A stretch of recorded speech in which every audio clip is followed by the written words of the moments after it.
Welcome to On the Brink, a fresh lens to take you and your business to new heights. Hi, I'm Andi Simon. I'm your host and your guide. And as I tell you for each podcast, my job is to get you off the brink. What I'd like to do is help you see, feel, and think in new ways so that you can soar. And often people get stuck or stalled. And I tell you, each time I meet with somebody and their story is shared, other people email me back and say, that was so inspiring. We love to tell stories, and unless you know others, you don't have anyone who you can role model yourself after, and you really don't know how they get there and how did it work. So today I have an extraordinary woman to share with you. Myrna Soto is here with me. Now, Myrna is a chapter in our new book, Women Mean Business, and I will show you her beautiful picture, as you can see it. And she has given us some fantastic wisdom. Her big quote was, "I've made it my mantra never to be comfortable." And we're going to talk about that because I share it. It's very interesting. And I'm constantly stretching my limits and reaching for what may be next. And if you're listening, think through comfort or challenge. Are these opportunities or are they problems? Think about how to keep growing. I've had somebody on our podcast recently who said life is like a movie set. When you're at the great ending, have you regrets or did you build the right movie? And it's all in your hands. So thank you, Myrna, for joining me. Thank you, Andi. It's a pleasure to be here with you today and to have a decent conversation about so many topics. And I love the way that you picked out that quote, because that's definitely something I want to talk about. Me too. Let me tell the listener, I have a beautiful resume. I'm going to pick my way through it because Myrna's going to tell you more about her own journey. It makes it come alive better than I can do. She serves on the boards of CMS Energy and Consumers Energy, and that's New York State Electric. Is that who that is? CMS? That is actually in the state of Michigan. The state of Michigan. Terrific. And she's on the board of Spirit Airlines and TriNet and Popular Inc., which operates under the brand names of Banco Popular and Popular Bank. And she's recognized as a governance and board leadership fellow by the National Association of Corp Directors. And in addition to her public board service, Myrna serves on the board of Delinea, a privately held cybersecurity technology provider, on the board of Headspace Health, privately held, on the board of Vectra, privately held cybersecurity technology provider. You get the thread. She's also had a marvelous career. And I don't know how you start. I'll read the bottom and then we can move up. She served as corporate SVP and Global Chief Information Security Officer for Comcast, as well as SVP of Technology Infrastructure, and was responsible for all security and technology risk.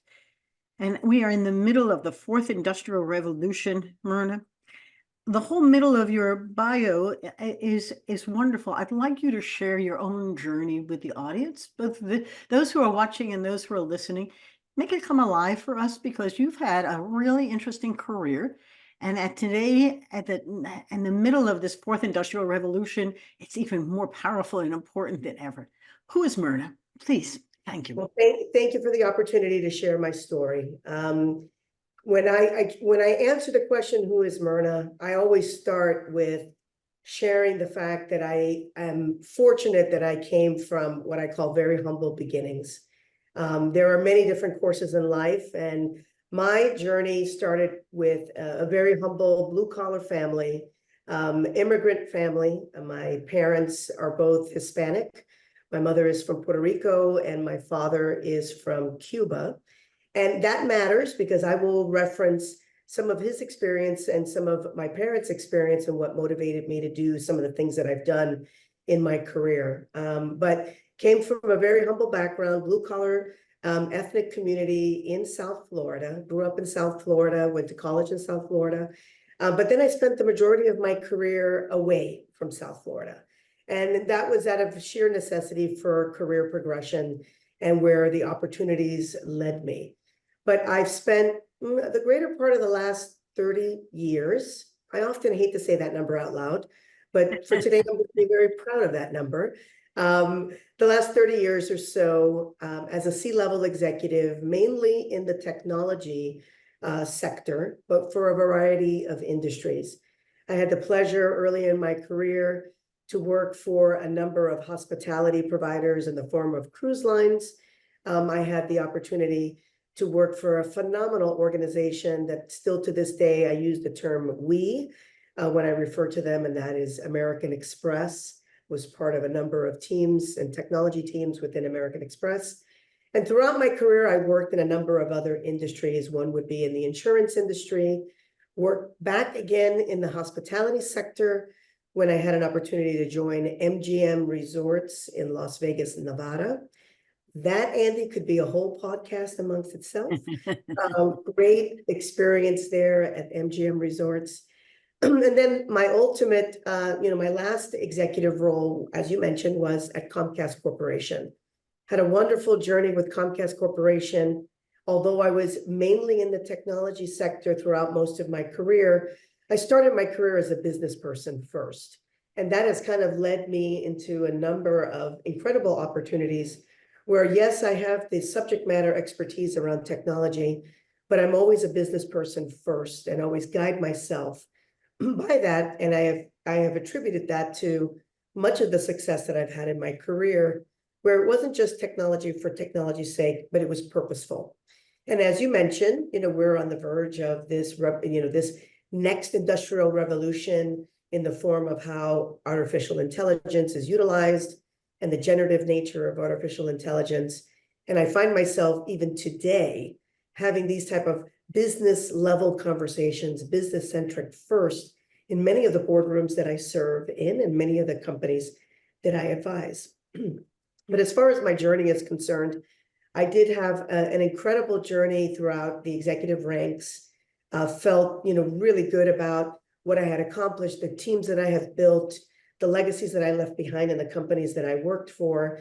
And I was fortunate to start my journey in the boardroom while I was still an active executive at Comcast. And that opened up an enormous opportunity for me, what I call the next chapter of my career, which is what I'm living today, in the form of being a corporate director for many publicly traded companies, to being a board member for privately held organizations that are on the growth path and that will have a desire to become publicly traded at some point in their journey, and then to be an advisor and a consultant to many executives where I get to kind of glean my experience and have conversations with them. I'm often called a coach, but I don't necessarily use that term because I have a very strong appreciation for the coaching profession and know that it is a unique skill. But I often will play coach when I can and where it's appropriate. You have opened my thinking to so many things. That's why I said a bio is cool, but it doesn't really feel like anything. And as I feel your journey, some of the things that, and you can add to it, of course, I wrote and I've spoken about how to thrive in a male-dominated world. How do women do it? And if you are comfortable starting there, I'll give you my couple of things. How do we overcome that anticipation? The words we use create the worlds we live in. Right. And I often coach people to think about not just what they're saying, but what's heard and how do men and women speak differently, act differently, and how do you appreciate that instead of fight it? What have you experienced? Is that a legitimate question to start our conversation? Absolutely, absolutely a legitimate question. And I will start to answer that with a little extra nugget around my journey that may make sense as I answer the question and provide some anecdotes. Throughout my career, as I mentioned, I've been a technology executive. However, my formal education was in psychology. So How did I know? I'm sorry to laugh and giggle. No, There's a little bit of that coming through loud and clear. Yeah. Please continue. Thank you. No, I appreciate it. And the laughter is perfect because I know you're gravitating to where I'm going to go with this is that, I started my formal educational career in psychology. I got my undergrad degree in psychology, and I actually went on and attained a master's degree in organizational and industrial psychology. And I have attributed that layer of understanding of the human psyche, understanding the motivations of individuals, how to include people, how to kind of galvanize around a mission Yes. to that educational process. And I have often had such, really wonderful conversations with people that learned that about me and then asked me, well, how did you go from psychology major? And I actually did want to be a mental health therapist. That was my goal, to becoming a technology leader. And that's a much longer story, but there are some inroads there that kind of gravitate back to your question. So when I think about my career, and it may sound a little cliche-ish, but I found myself to be the only woman in the room more often than not in the technology arena. Add to that I was not an engineer by former education. So being accepted in this ecosystem and in this world was not an easy thing.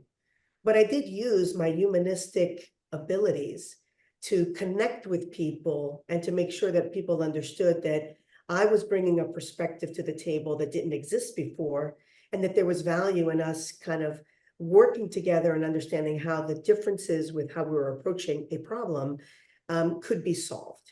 But I will also attribute the fact that, you quoted the comfort piece in the book. I also attribute this to my upbringing and where I came from, where my parents, who were both, immigrants to the mainland. I say the mainland because Puerto Rico is part of the United States, and my mother's very proud that she was born a US citizen from the get-go. But obviously was a transplant from the island into the mainland here in the United States.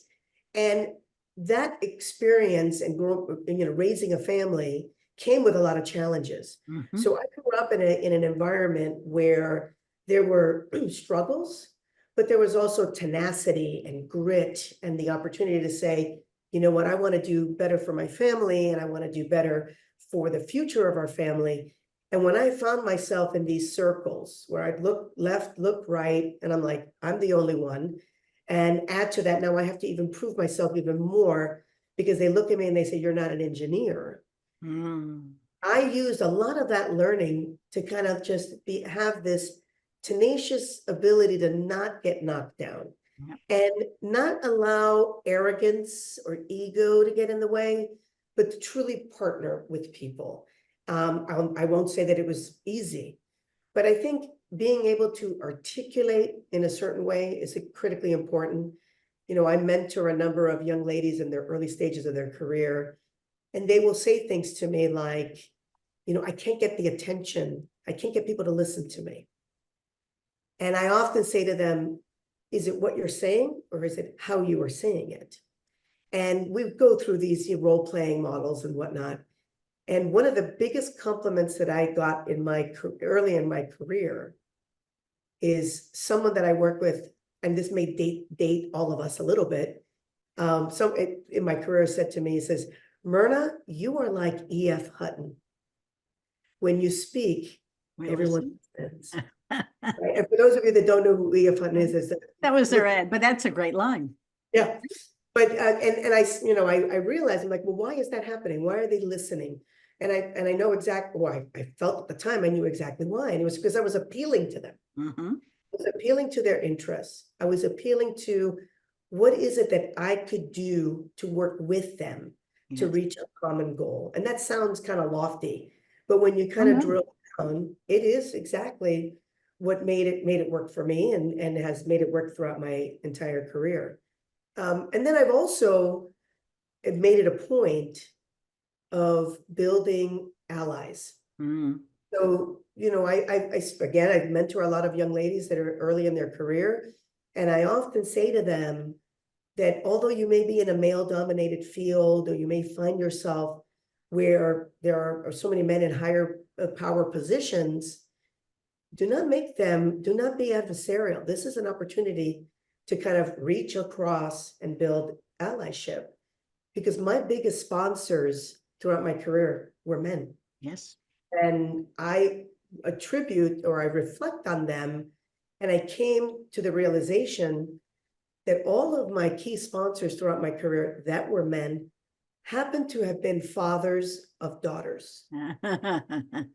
And there's something there, I believe that they were in the business world, in the corporate arena. They kind of looked around and said, I got little girls. I want them to have a better opportunity. So it's my time to make sure that that happens.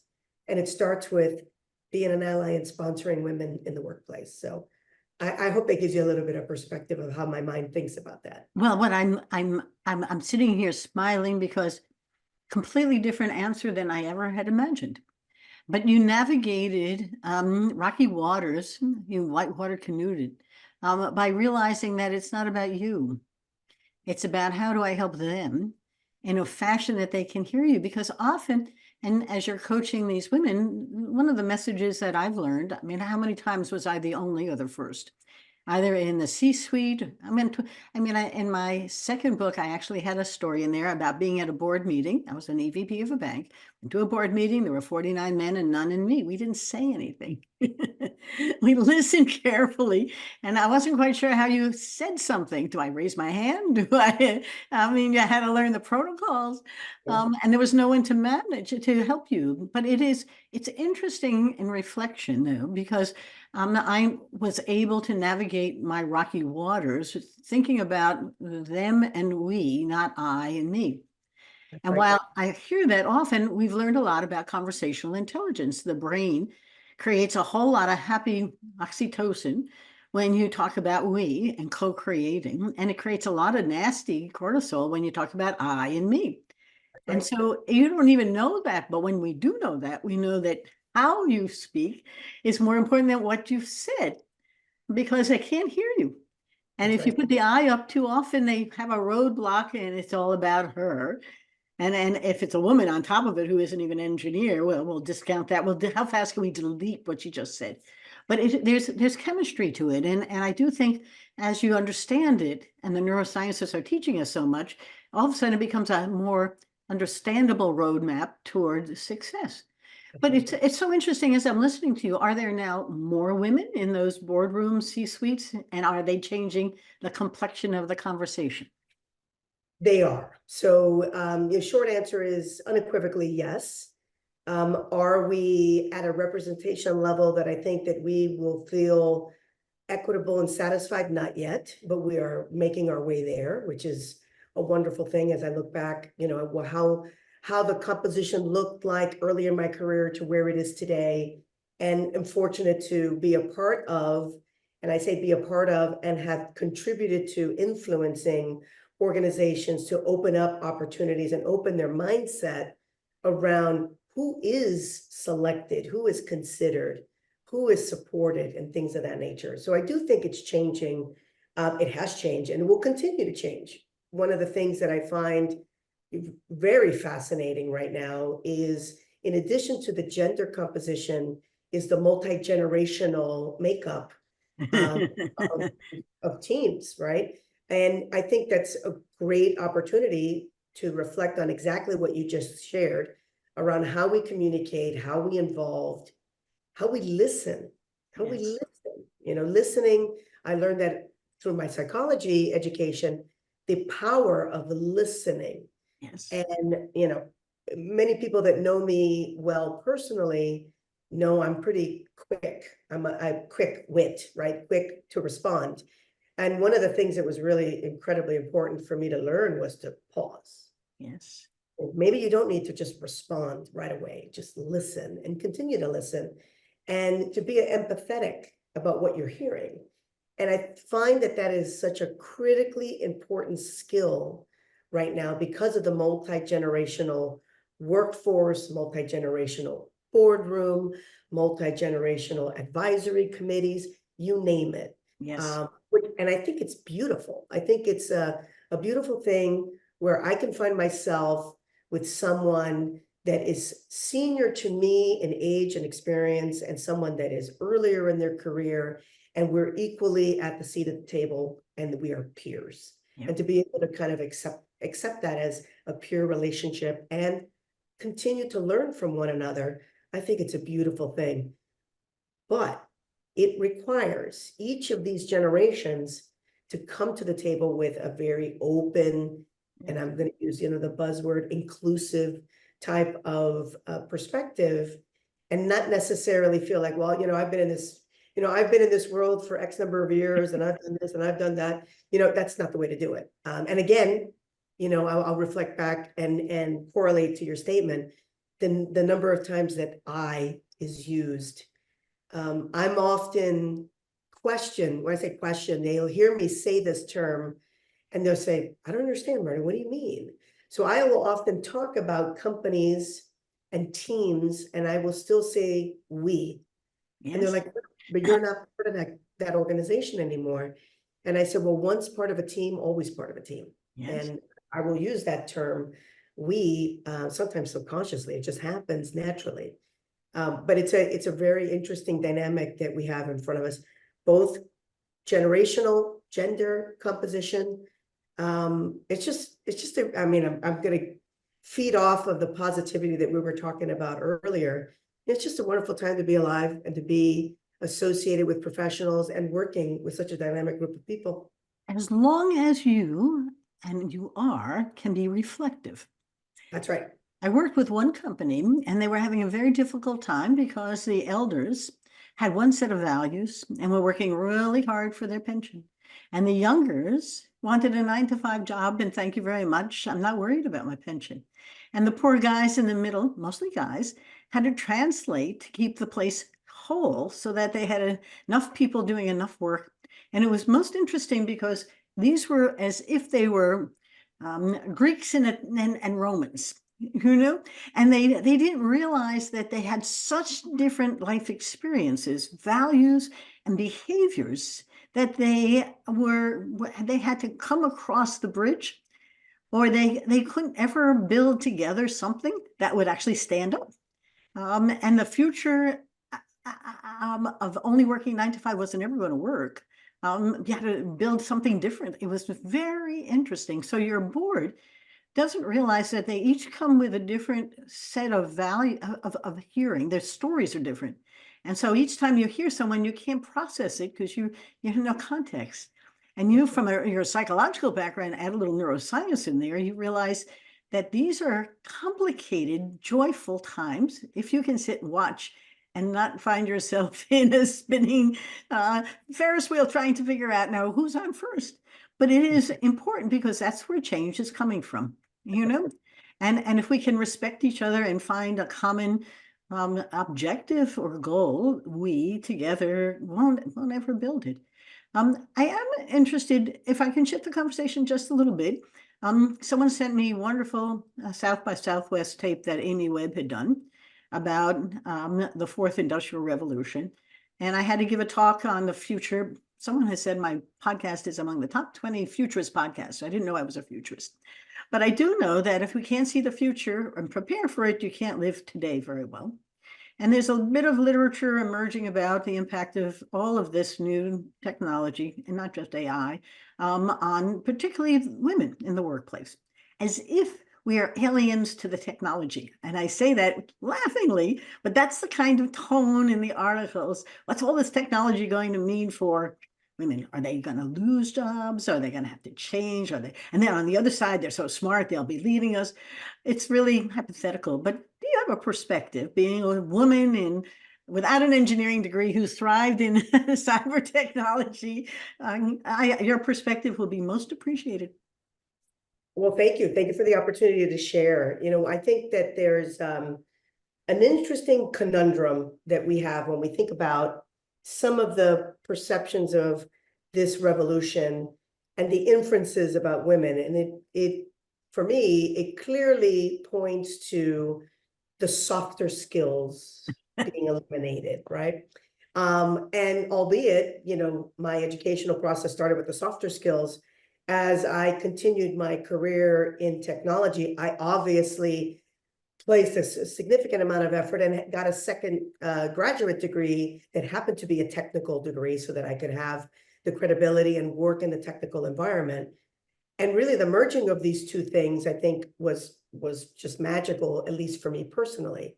So when I think about this revolution, the same should happen, right? It is not the elimination of any one type of worker or any gender specific worker, but it's how does this new era of being able to use these technologies to guide our decision-making process with facts and data. How does the technology now provide us a greater level of perspective and context to make better decisions or to guide ourselves to different problems and solutions to problems and things of that nature? My perspective is a lot of people are very fearful of what may come. And I am much more of an optimist. I believe that when we think about the multiple industrial revolutions that mankind has seen, if we go back to the early revolutions, we'd say, you know, the first industrial revolution was manufacturing and changing the factory floor and how things were processed. And I'm sure, I was not alive then, but at that time, the horror was, oh my God, jobs will be eliminated and what will we be needed for? And we've proven time and time again that we will evolve. And I think that this is another one of those moments in time that we will evolve. We will not be eliminated, but that we will grow and they will have an opportunity to use this technology in a much, much more enriched way to guide, assist. Will it require us to upskill certain workforces? Absolutely. Every single one of these revolutions have required us to either retool certain roles and upskill our capabilities. And I personally think that's a phenomenal thing and it's a very positive thing. Yeah. The one caveat would be that we have to be very mindful on how we use the technology. We have to be very mindful on how the data collection, the quality of the data that will be used for contextual decision generation and things of that nature is incredibly important. Upend, including to make sure that it doesn't create biases against groups.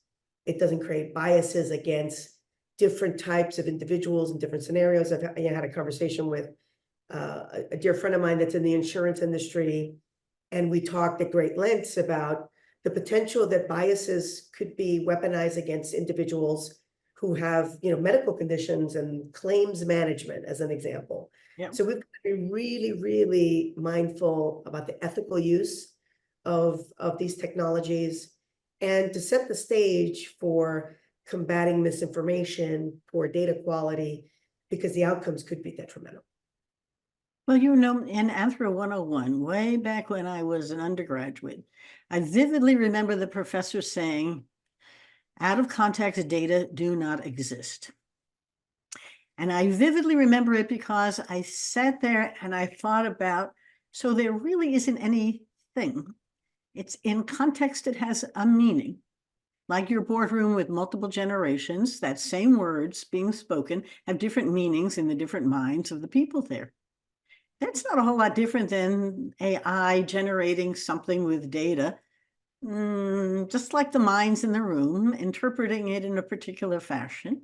And I am in love with ChatGPT, and I have a minor ability to use it. I'm learning a great deal. But even Shutterstock, where I buy my pictures, has an AI function. And I asked it to create me something for a talk I'm giving, and it was the most beautiful picture.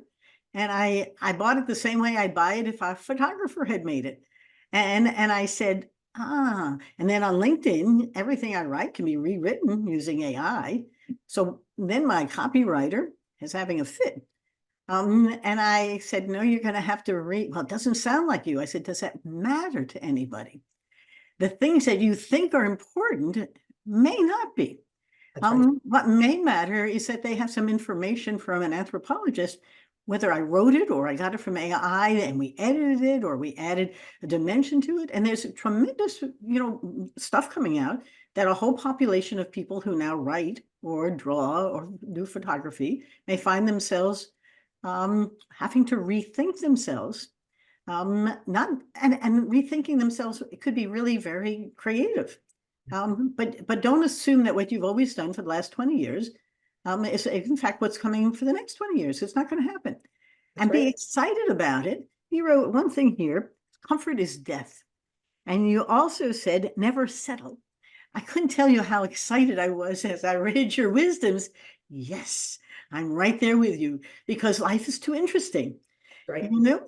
And what technology is opening, and I don't care if it's blockchain or 3D printing. Russia has a 3D printer that'll print a house in a day. What does it mean for contractors, right? Yeah, I think I love the way that you put a wrapper on this topic, because it does kind of gravitate to the fact that we should be striving for constant learning. We Yes. should be striving for a very healthy degree of change. And I say healthy because pace of change will depend on the multitude of circumstances. But I think that that's where, if we were stagnant and we just kind of just stayed in our status, whatever that is, that may be comfortable because we're not pressured, we're Mhm. not stretched. And that's where I get my little comfort level from, is I have questioned myself on many occasions throughout my entire life, and to say, well, if this class was simple for me, if it was easy for me to finish, well, I got to look for something more challenging. If this role in my professional career, if I feel that I have mastered it and I wake up and I can do this with my eyes closed, well, that's not good. Yeah. What else can I do, right? What else can I add? What else can I do? And whether it was by design or not, I feel that when I've had those opportunities to do that, and people then notice and say, why are you doing that? I Mm. now have an opportunity to influence how somebody else is thinking about where they are, what they're doing. You opened up today saying, sometimes we feel stuck. Sometimes, we feel that we're in a certain spot and we kind of don't know how to get out of it. And I often think Yes. reinvention is just the lifeline of our prosperity and fulfillment. And, I often do this in air quotes when people ask me about my career journey, and I say, well, I retired from my corporate career. And No. those that know me well say that there is nothing about my life that reads retirement. And I made the mention in the book that for me, retirement is rewirement, like Yes. rewiring my mind of what it is I'm going to do. You So know, when it comes to technology, we need to embrace it. We need to understand it. We also need to be influential in how it's utilized, when it's utilized, but we shouldn't fear it, as long as we can create excuse me. As long as we can create an, something. an ecosystem that keeps the integrity and the ethical use in check. I think it's going to be a wonderful thing. It's interesting. Yesterday we did a presentation to Noblest, a tech company and government and other work. And one of the women said, how would you advise me? I'm a tech person and I would like to go and explore other fields. And I had lots of thoughts that went through my head. I said, well, you started to tell me the story that you're a tech person. That immediately defined you. And how many other persons are you besides that? And what fields would you like to explore? Because it's all in your hands. And it isn't anyone coming to you and saying, you should now discover human resources or, I don't know, music or, what in your, remember, you're making your own movie up. What's in your story? Because to your point, my husband and I both retired about 35 years ago. If retirement is doing what you love to do, he grew several businesses. He's a serial entrepreneur, and I've been in business for 23 years, enjoying every moment of it. And I don't know what I would retire to because I'd end up doing it again. And the complexity of it is exactly what I love, because I don't know where it's going. But to this woman, with the definition of herself in tech, I thought was interesting in the context of our conversation today, because you never were a tech woman, were you? No. I never was a tech woman. I think I was a business leader that happened to be in tech, right? Mhm. Ditto. I would And say yes, yes. yeah, and the individual that asked you that question, I'm sure that you provided some insights, and you kind of geared them to think differently about how they were even posing the question. because it is very reflective on how we view it and project. And I've had engineers, female engineers, brilliant engineers, basically say, look, I'm good at this. Mm, I don't really enjoy it. And what would you recommend for me to do? And I often start with what are your interests? yes. And as simple as what is your interest, and being able to kind of take interest and then equate them and correlate them to potential business roles that they could take their interest, their energy, their motivation. And oh, by the way, that engineering experience, fold that in to Yeah. be able to create an opportunity. I had a woman I was speaking to today, and she asked me a very specific question about her progression. And I said to her, one of the things that you have in front of you, for her in particular, is that you work in an incredible organization that will allow you to create a role. Yes. Very powerful. This is your moment to create a role that will be fulfilling to you and that will add value to your organization. And Oh, it was like fireworks went off. The wheels started turning. And I could tell that she was like, didn't even realize it under her nose. So yes. I think, that's another thing that we often, going back to comfort and challenges, we often have trouble kind of seeing what's in front of us, right? Well, I think that you and I could talk a lot about a lot of things, but I also think that we've probably shared enough about Myrna Soto to our audience to sort of do a wrap up because whether they're driving or listening when they're working out or cooking in the kitchen, a half hour is a lot of time to think about all the things that we've been talking about. I like to leave them with one or two or three things that you think are important for them to remember. They often remember the ending better than the beginning. One or two things you think would be important to share with them, like don't forget or take action on, or something you want to share. Yeah, I'd love to mention that I'm a firm believer that progression is not always linear. It's really, really important for us to value the experiences and the things that we can do and contribute that don't necessarily have those traditional linear paths, Yes. and not ignore them because those opportunities come to us at times, and sometimes we create them. So please pay attention to that and really, really take advantage of them. And then the other piece is that I think it's truly important. Don't forget the fact that where you started doesn't necessarily mean this is where you need to be. Yes. There's reinvention that happens both at our own hand and sometimes to us that we need to embrace. And I think that evolving and change is just such a healthy attribute to embrace. I think this has been such fun. I can't tell you how much I enjoy meeting people, women, but men as well, who embrace the things I love, which is uncertainty and complexity and curiosity. And life is so today, even more so than we both started out, without clear destinations, but lots of stops along the way somewhere that's really cool. You made a point, and I don't want to lose it. We often talk about life-work balance, but this is about work-life choices. And I want to just emphasize to the audience, of the listeners, people ask me about how do you blend life and work? And I said, oh, I don't know what you're talking about. You just do it. You figure out it's another part of a complex life. Life is complicated, and nobody's telling you how to do it. So think about a pretty good story about how you want to do it and make it happen. And try and control your story because that's what you're going to live. That mind has a great story. It does exactly what it thinks you want it to do. Be happy or be sad. It's all up to you. And this is how you can wake every day with a smile. Listen to Myrna and really embrace this journey we're on. It's going to be a great wherever we're going and however. Thank you so much for being with me today. Thank you, Andi. I really appreciate the time. Really appreciate the listeners listening in. And this was an absolute pleasure. Thank you. Now I'm going to thank the listeners who come.